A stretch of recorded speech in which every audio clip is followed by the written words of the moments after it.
Excellent. So I'm Narinda Multani, account manager here at the Thames Valley Chamber of Commerce. I work quite closely with businesses in the area. So I work with businesses throughout the Thames Valley, and also we've got companies which are based in Swindon that we work quite close with as well. Oh, I think I've gone a bit too fast there. Okay, so my member Tessa McEwan of Developing Talent will be delivering today's webinar. I'm going to now hand you over to Tessa. So before I do that, I just want to mention, if you do have any questions during the session, please post them in the chat box and Tessa will answer those accordingly. So over to you, Tessa. Thank you. Thanks very much, Narinda, and welcome everybody. Thank you very much for joining us. So just to introduce myself, I set up Developing Talent in 2008, and we're a team and leadership development company. And one of my main specialities is helping people at work to improve their focus, their well-being and their resilience. And before I set up Developing Talent, I worked as a corporate tax consultant at KPMG in London. And I had my daughter 9 years ago.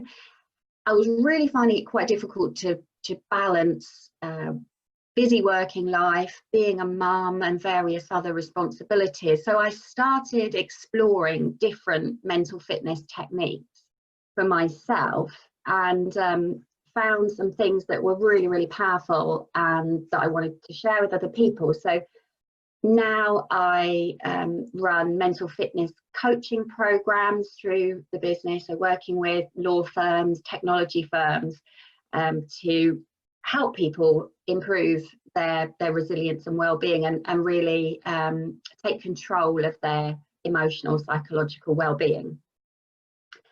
So as Narinda said, we'd like to make it as interactive as possible today. So she has full permission to interrupt me at any time.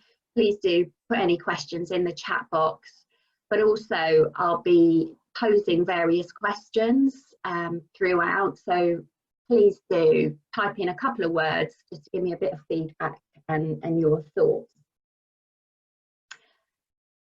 So I think I now have control of the screen. Let us see if I can move it on. Yes, great. Okay, so this is us, Developing Talent. So like every business, we had to take a step back when this crisis hit and think, how can we best serve our clients right now?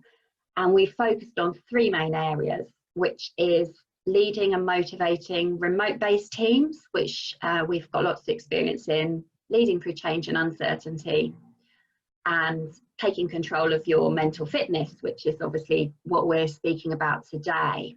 So everything we do is delivered virtually, whether it's group work or one-to-one work. So I'm just going to move on to what we're going to cover today. So first of all, I will touch on the current context, and then talk a little bit about how our bodies and minds react under stress.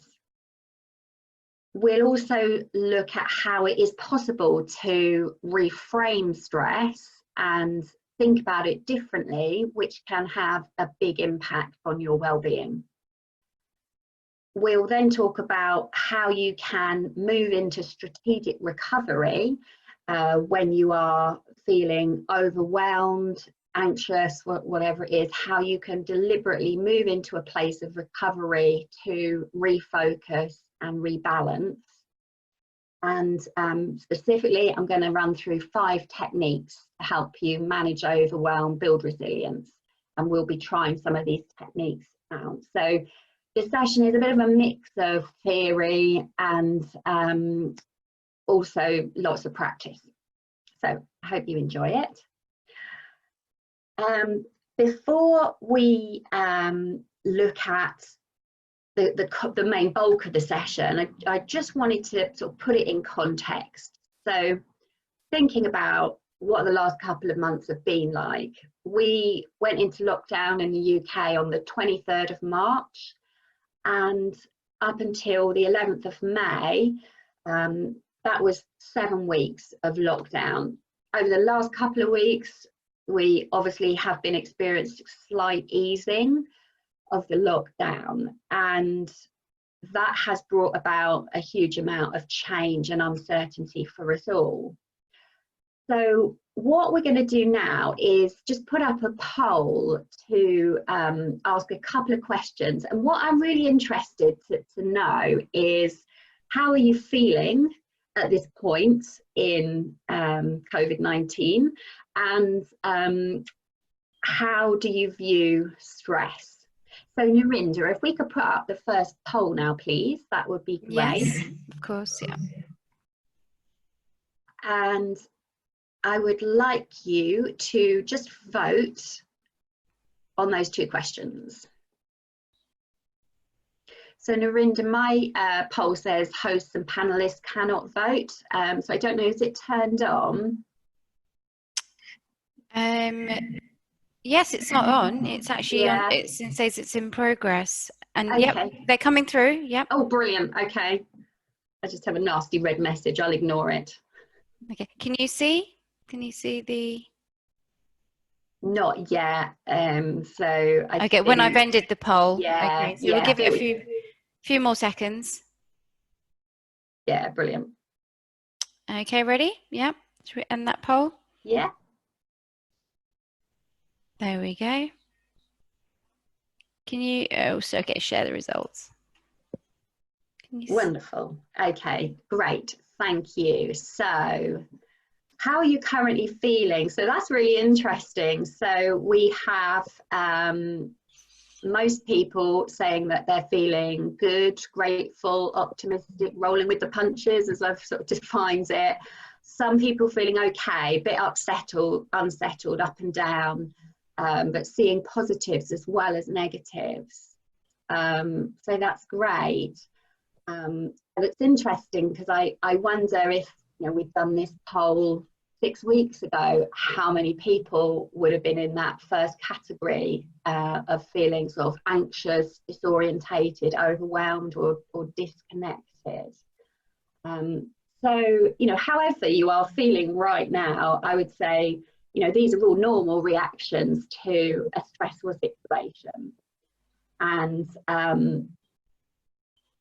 it's been a torrid time, as we all know, as well as the actual illness that people might be concerned about, the financial pressures, and people worrying about job security. So what mental fitness gives us is a chance to step back and restock. So a chance to recalibrate and just pause to refocus for the next period, which I think is a great thing to do as we move through the stages of this period of time.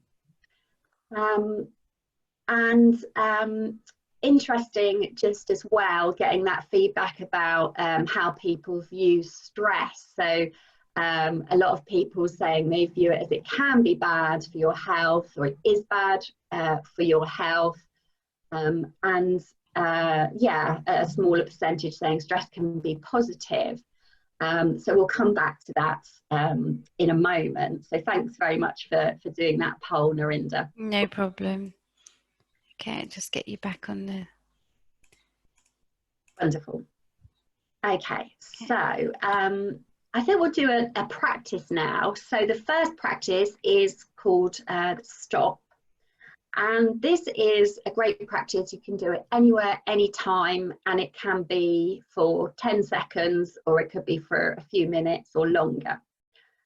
So if you'd like to join in, and I should say really that all of these practices are voluntary, obviously, so just trust your own sort of wisdom as what's right for you right now. Don't do anything that you feel is uncomfortable for you or not right, but I just encourage you to approach the practices with open-mindedness and curiosity as best you can. So the stop practice, the first stage is literally just stop. So if you're feeling overwhelmed, anxious, or just distracted, too busy, just stopping and taking a breath. So just taking one breath in and noticing that you're breathing.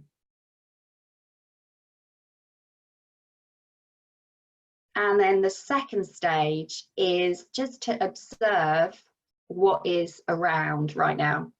So that might be observing what's going in your mind. So it might be that you are catastrophizing about something that's highly unlikely to happen. So you might just label that catastrophizing.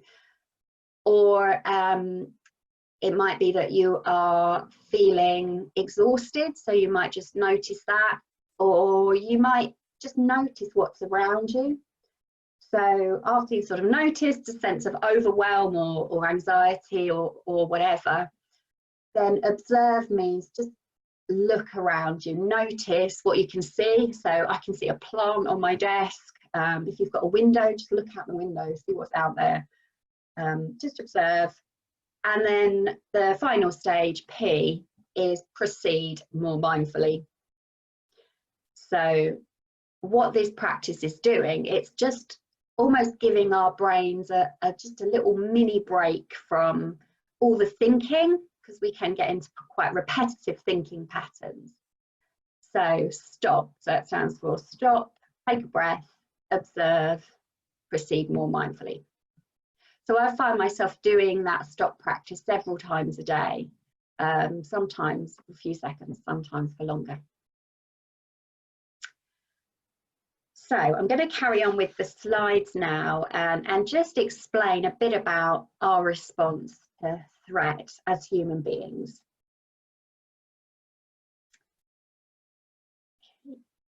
So human beings are designed to respond to threats in our environment.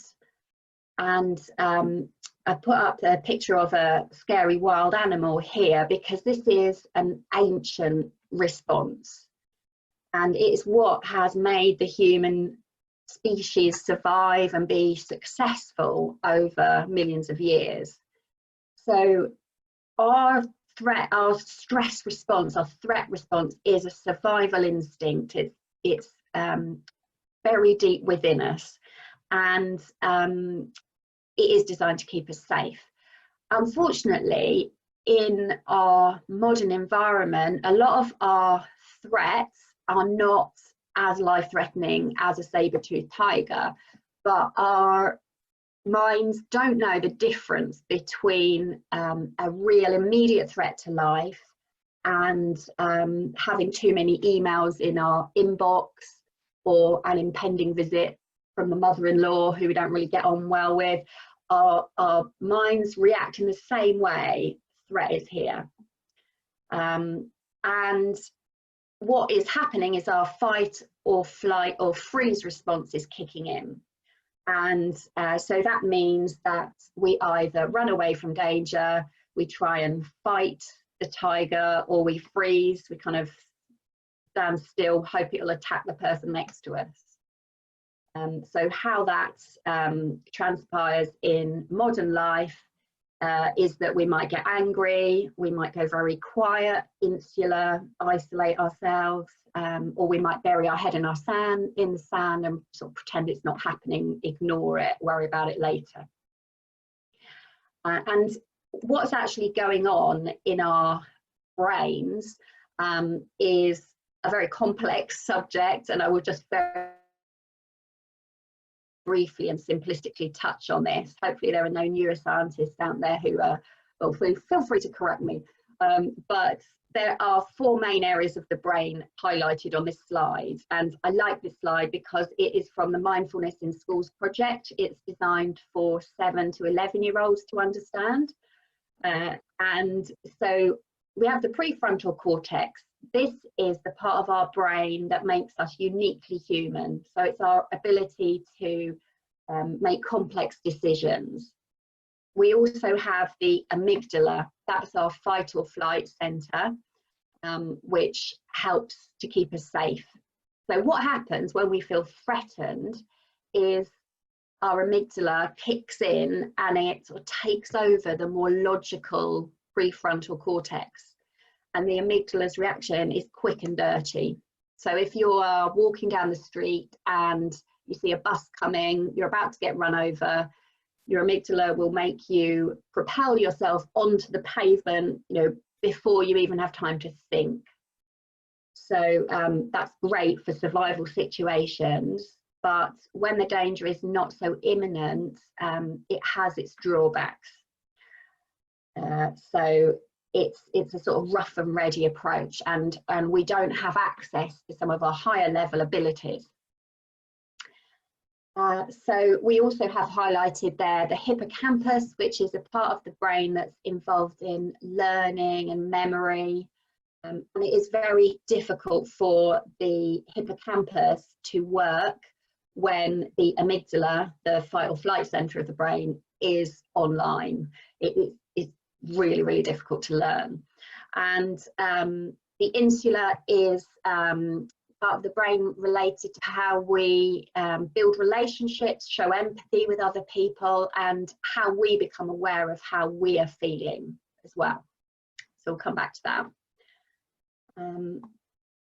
So that's what's going on in our brains when we're sensing that we are in danger. And there is a difference between acute stress and chronic stress. So when I'm talking about acute stress, that is an example like nearly getting run over by a bus. So acute stress is not necessarily bad for us. It's usually very good for us. It keeps us safe, and then we can recover very quickly. Chronic stress is stress that persists. So maybe it's a lower level, but it's kind of always there, and that is really unhealthy in terms of certain impacts on the brain and body, dependent on certain things that we can do. So there is an opportunity to reframe how we think about stress. And there's some very interesting, useful information by a health psychologist called Kelly McGonigal.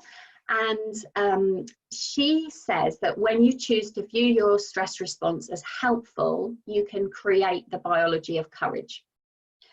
So her research looked at a large group of people and asked them about their levels of stress. And she also researched how they felt about how stressed they were. And then she accessed public health records, and over the next few years, she looked at who died.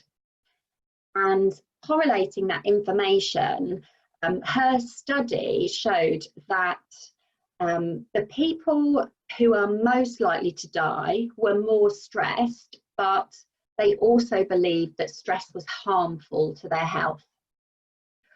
People who were highly stressed but didn't believe it was harmful were the least likely group to die. So what she says is that it's not stress that kills us, it's how we think about stress that kills us, which is quite an interesting way to look at things. And I guess the point that why I'm referring to this research is that how we think about stress can have a really big impact on actually its real impact. And everybody's reaction to stress is different, but these are some common responses. So if you just cast your eye over that, you may notice some of these reactions. Hopefully you don't notice all of them, but things like being more susceptible to illness, like colds when you're run down, increase in blood pressure, maybe heart palpitations, digestive problems. Sleep problems are a very common sign or symptom, and feeling less energetic. And there's a whole load of impacts in terms of how our mind works.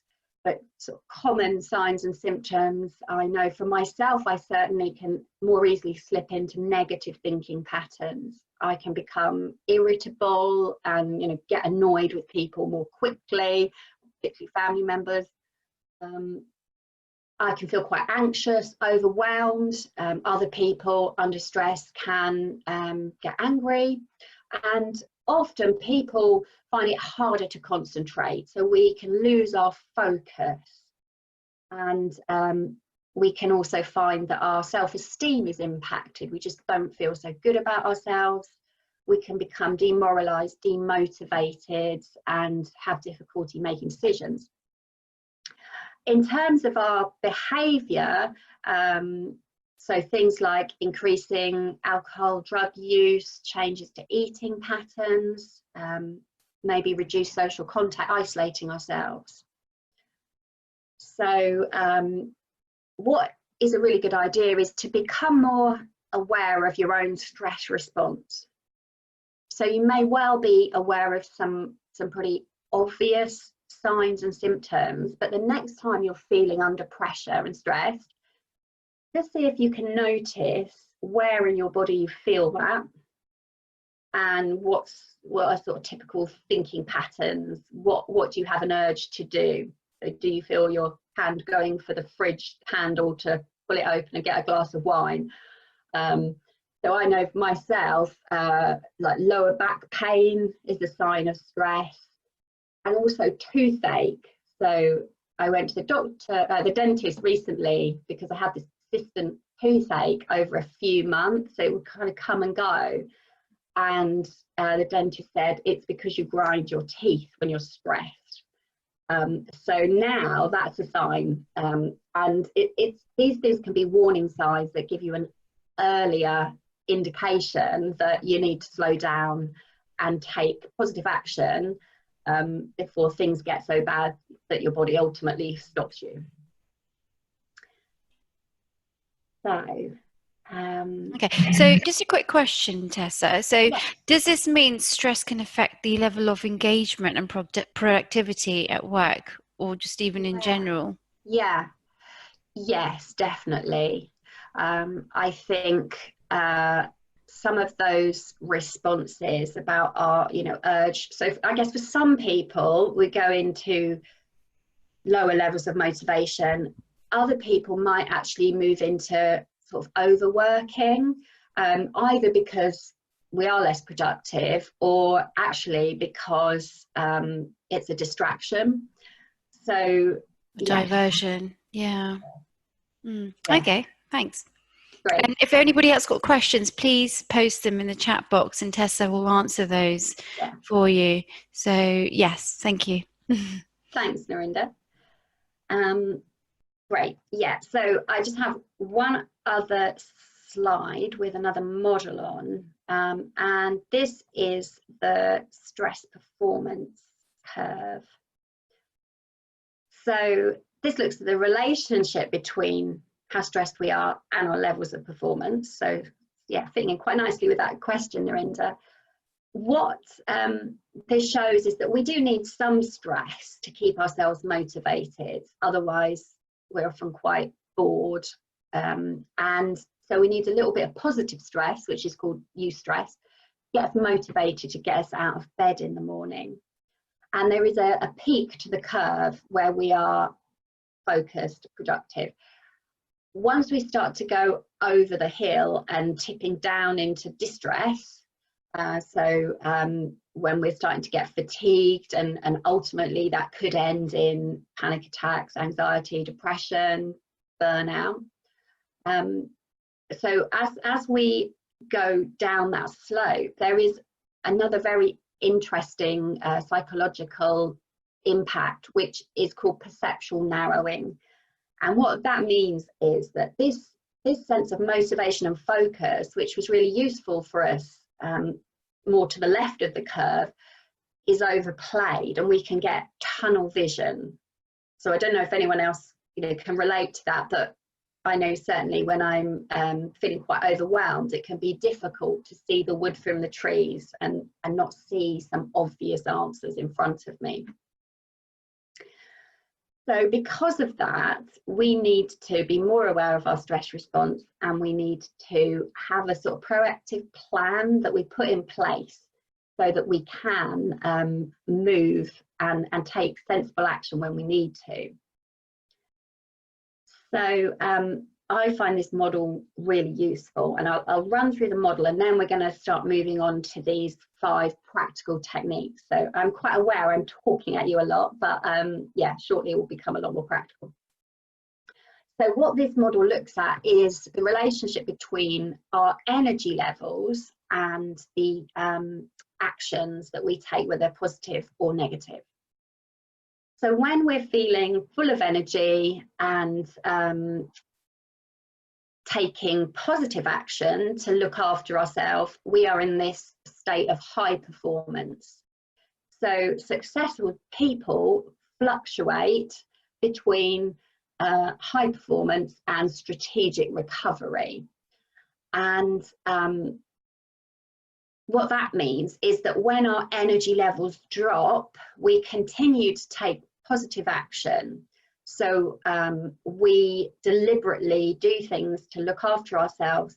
We might rest, do things we enjoy, take a break. But what often happens, and I've certainly been very guilty of this in the past, is that when energy level drops, we go from high performance into stress and overwhelm because we take negative action. We don't do the things we should. So, you know, it might be that we don't get enough sleep, we eat junk food, we overwork, or we burn the candle at both ends. But we're not taking positive action when we start to get those signs that we need to look after ourselves. And that can then lead to burnout, where our energy is low and we're still not managing to change that process. So rather than going from high performance to stress and overwhelm to burnout, the trick is to fluctuate between high performance and strategic recovery, keeping on the right hand side of this diagram and using signs of, say, anxiety or feelings that you're overwhelmed as a warning, and then to deliberately put things in place. So I am going to move on to the 5 techniques that I use myself and that a lot of clients find useful to move into that strategic recovery box. And I'm going to invite you to have a go at the first technique now, and that is breathing. So we're going to do a breathing exercise which is called 4-6 breathing. So just as you sit here, breathing normally, just start to count up to 4 on your in-breath and 4 on your out-breath.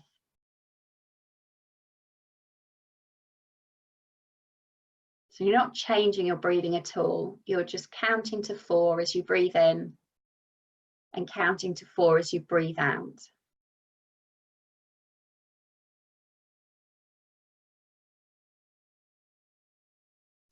So just take a couple more breaths.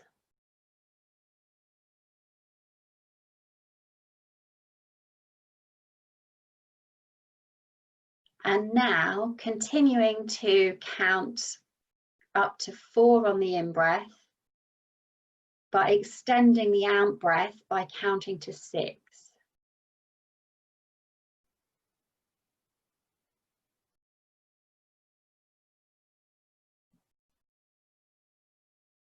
So 4 on the in-breath, 6 on the out-breath. So that the out-breath becomes longer than the in-breath.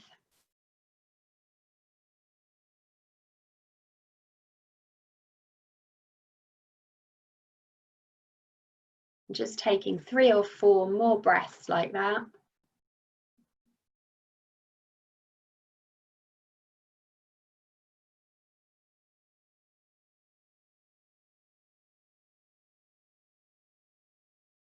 And then just letting the breathing return to normal.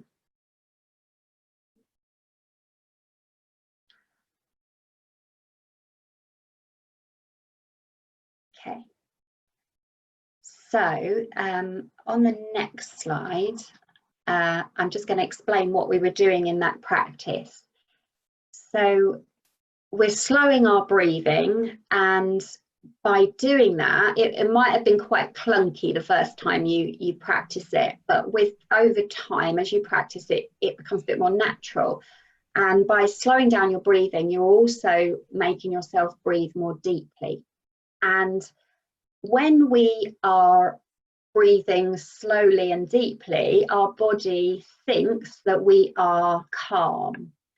So this is like an antidote to our fight or flight response. What we're actually doing is we are activating our parasympathetic nervous system, which is quite a mouthful, otherwise known as our rest and digest system. So we're deliberately bringing that online, and we're kind of tricking our body into thinking it is calm because it recognizes slow, deep breathing as what we do when we're calm. So that is a technique that a lot of people find really useful. And again, you can do that for as short a time or as long a time as you like.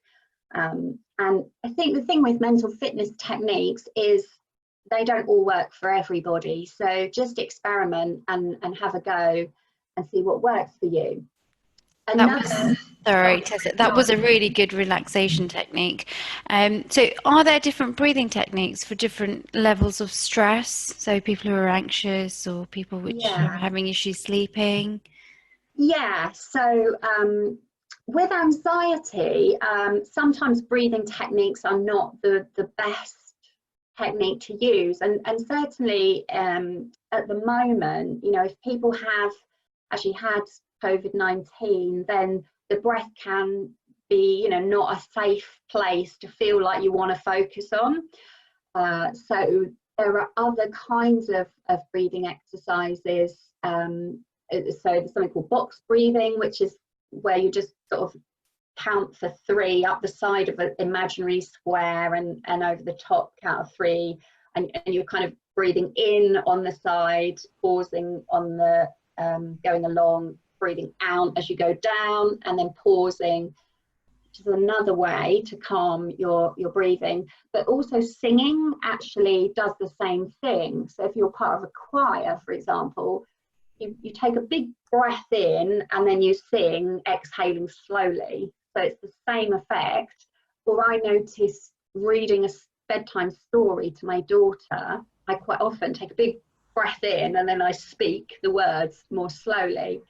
So yeah, there's different ways you can apply this, and we'll come on to some other techniques that are actually not about the breathing, which I'd recommend if you get shortness of breath as a sort of symptom of anxiety. Is that okay, Linda? Thank you. Yeah, perfect. Thank you. Okay, great. So moving on from breathing, I'm going to talk about mindfulness briefly, and we'll do the practice first. So again, if you just take a moment, find a comfortable position in your chair, and just notice the soles of your feet as they rest on the carpet or your shoes. And seeing if it's possible to bring curiosity to what you notice in the soles of your feet. So you might not notice anything much in particular, or you might notice a slight sort of tingling or sensations of heat or cold in your feet. And then just bringing awareness as best you can to the lower legs and the upper legs. Maybe just noticing sensations of pressure on the backs of the legs where the legs meet the chair. And if your mind's drifted off into thinking, that is completely normal. That is just what minds do. And actually, that is the practice of mindfulness. The mind wanders. At some point, you notice my mind's wandered, and then you gently but firmly bring your attention back to the legs. And that mind wandering will probably happen again and again and again. And the important thing is to bring kindness to yourself about that, kindness and curiosity, rather than judging yourself for being a rubbish meditator. Oh, this is something else I can't do. That self-judgment, noticing that, and then just coming back to sensations in the body. So as we sit here now, just broadening out the awareness to the whole body, sitting here. So maybe having a sense of the weight of the lower body, but also the height of the upper body. So a sort of upright spine. Maybe noticing a sense of uplift through the chest. Just sensing into the shoulders. Just noticing any tension or bracing in the shoulders. Seeing if it's possible just to let that go. And then moving up to the head and the neck. Also having a sense of the arms. Maybe noticing any sort of tingling in the fingertips. Just sitting here breathing, noticing sensations in the body. Becoming aware when the mind wanders off onto thinking. Maybe noticing any emotions that are around. So noting any feelings of discomfort or boredom or peace.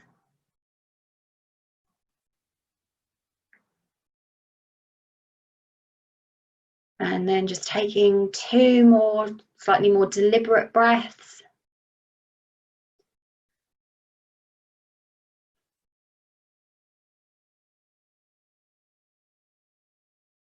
And now just noticing any sounds that are around you.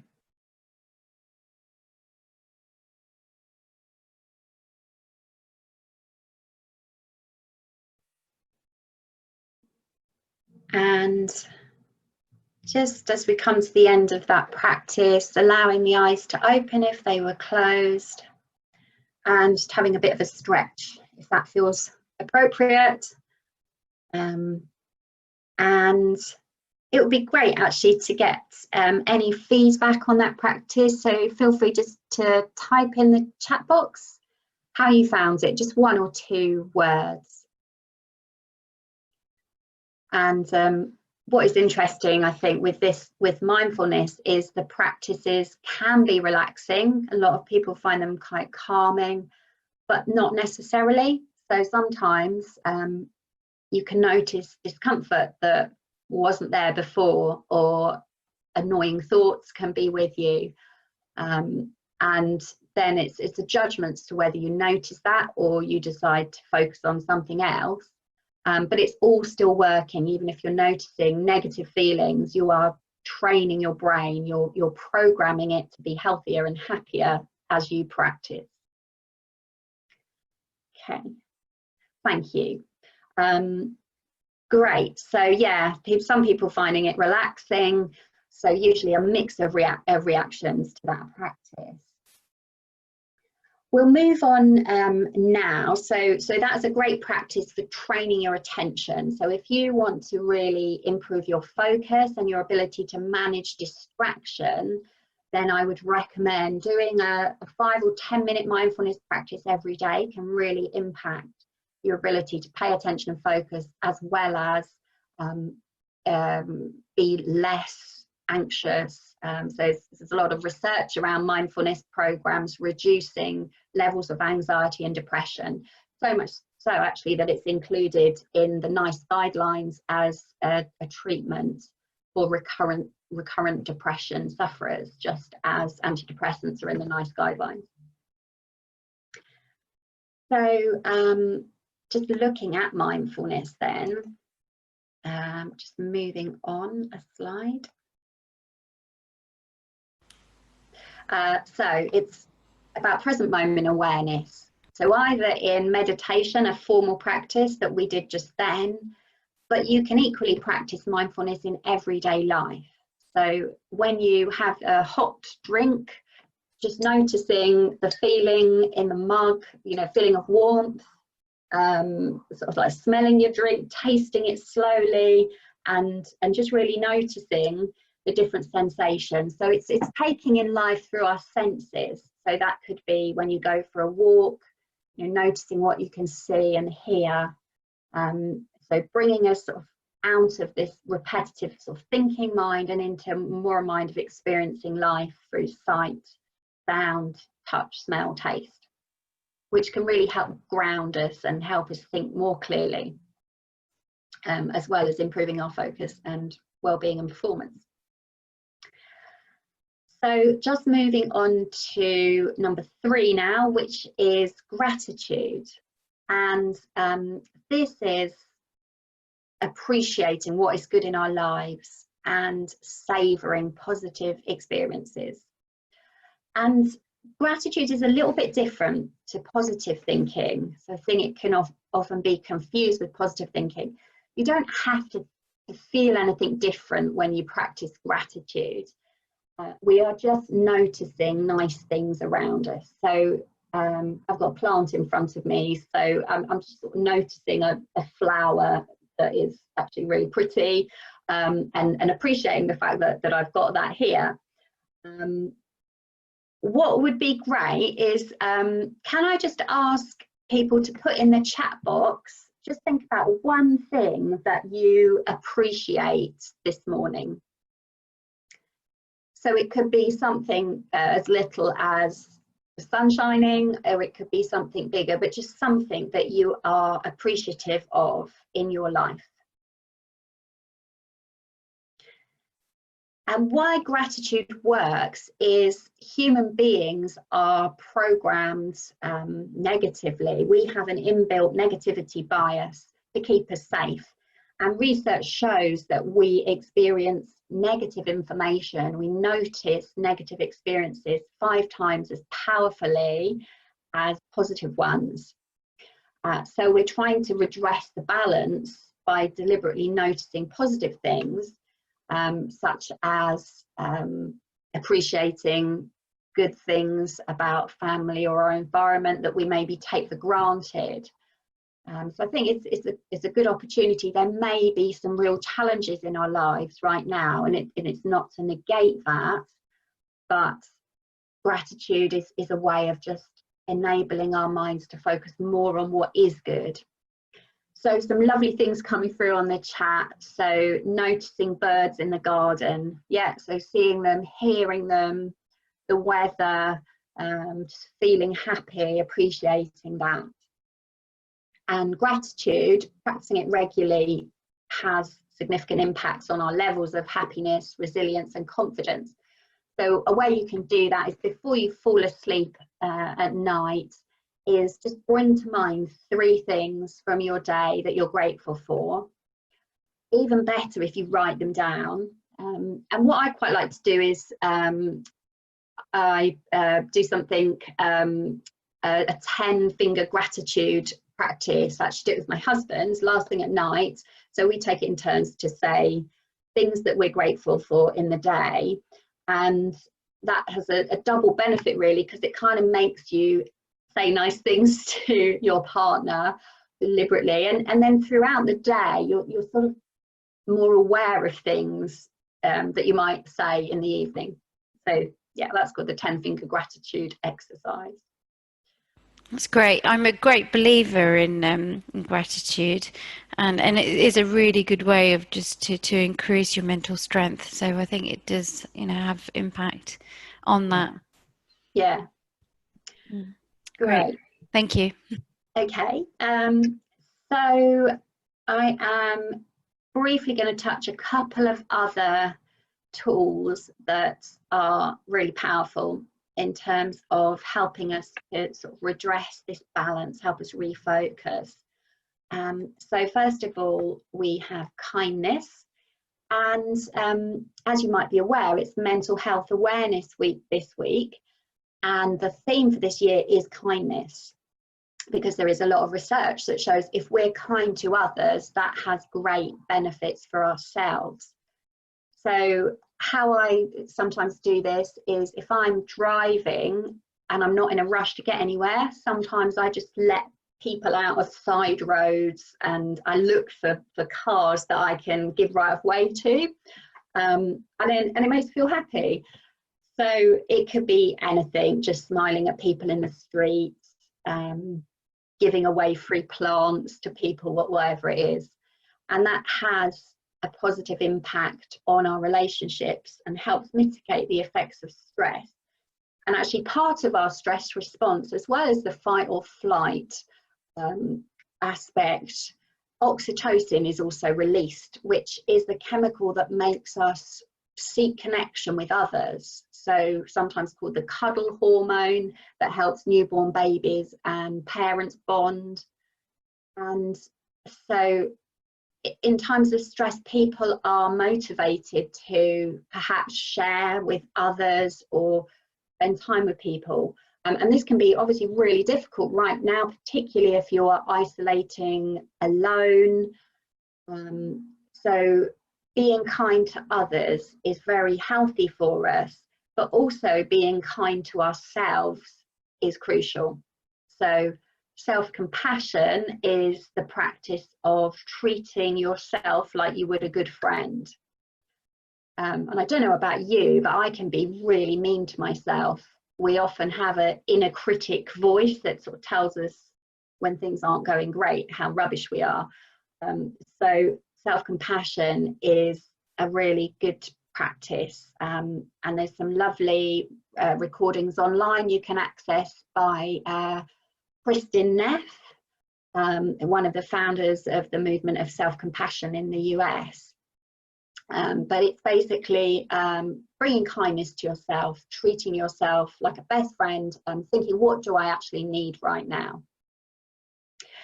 So Narinder, I thought it would be interesting just to see what people made of practices. So if we could put up the final poll, and we're just going to ask you for the 3 practices that we had a go at, so the breathing, mindfulness and gratitude, how that impacted you. So whether it had a positive impact on how you're feeling, no impact, or a negative impact. Okay, the poll has been launched. Great. So if I could ask you all just to vote on the 3 different polls and just pick one of the answers. And then once we've got some answers and you've had a chance, Narinder will share the results.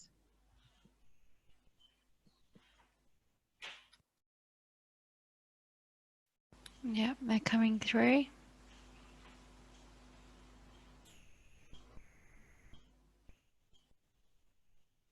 Okay, I'll give it a few more moments. Yeah.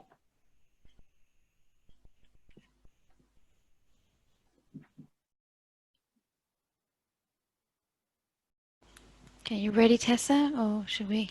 Yeah. Yeah, okay, perfect. And there's the results. Brilliant, thank you. So breathing exercise, so most people saying calmer or more focused, a smaller percentage the same, but no one anxious, unsettled or distracted. Mindfulness practice, similar, someone feeling more anxious, unsettled, distracted. Yeah, and I would say that is normal, and it's really important to just judge whether is this the right practice for me, always being kind to ourselves, and it may be the right practice. It may be that things are coming into awareness that are useful, or it may be wiser just to focus on something else right now. So mindfulness is quite a big subject, and if you are interested in that, if you found that useful or you see the potential, I'd highly recommend doing a formal course to learn how to practice it based on scientific research. Gratitude, so most people happier, calmer, more focused, some people the same.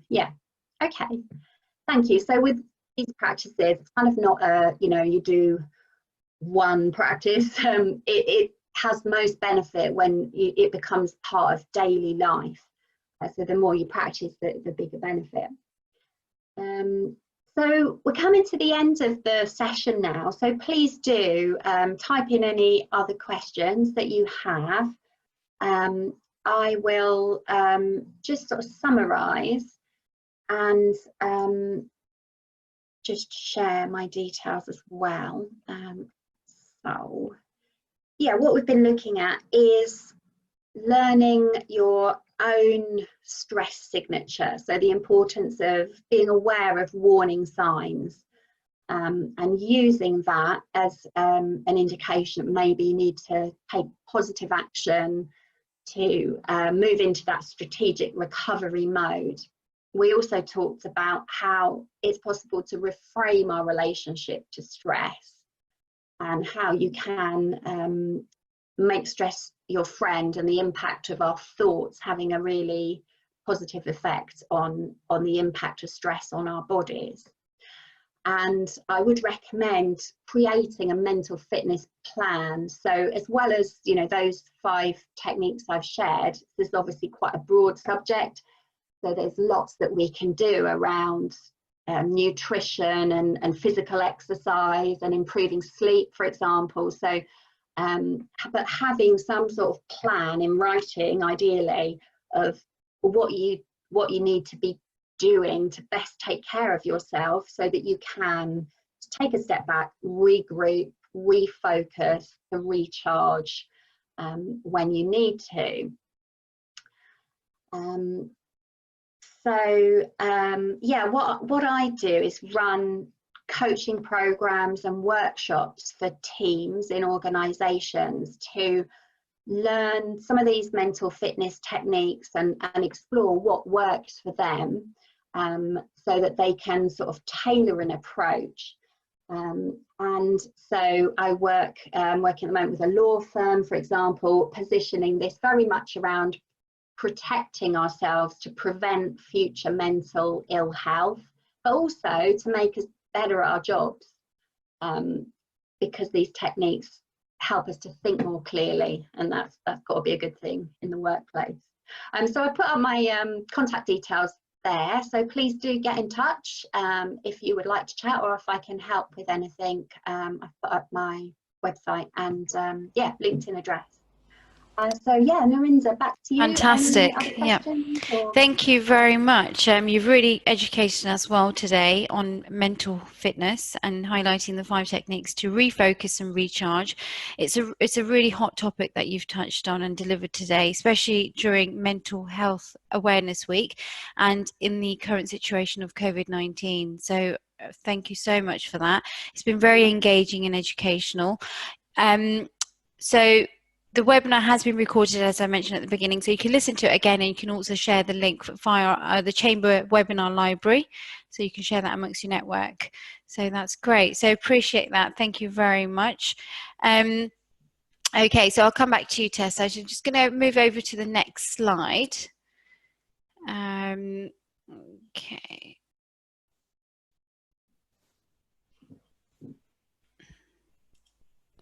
Okay. So this is the Thames Valley Chamber of Commerce membership model.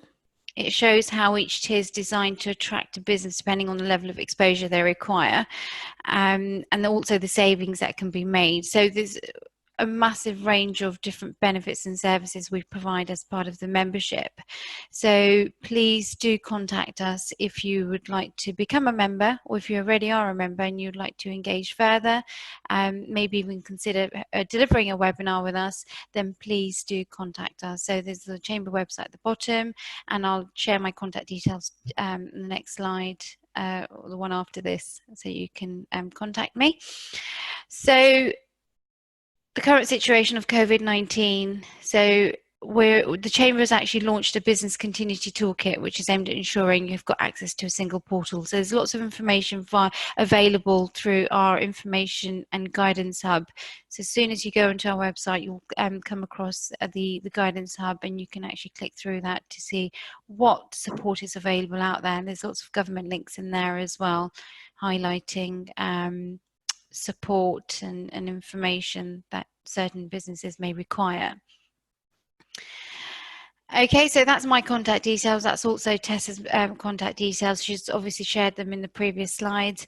That's Tessa's mobile number and email address, so please do contact her. She's, you know, gone through some really interesting stuff today and educated us well. The breathing techniques and some of the techniques that you've just highlighted today, you know, definitely I'll be taking those on board, Tessa, so thank you very much for that.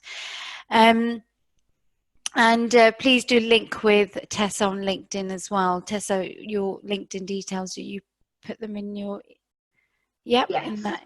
Yeah. Okay, in that slide, yeah, perfect. So that's Tessa's LinkedIn, and please do connect with her, and yeah, she'll contact you and answer any questions that you may have. I hope you all found this webinar very interesting, as I did.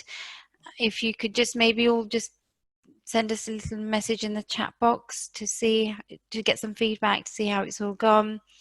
If there's any questions that you may have for Tessa. Okay.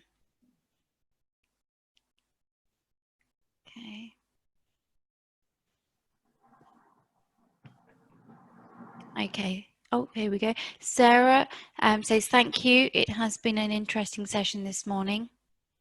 So thank you, Sarah, for your feedback. Tessa, is there anything else that you'd like to touch on? No, I think that's everything. Thank you very much, everybody, for joining us, and yeah, all the best.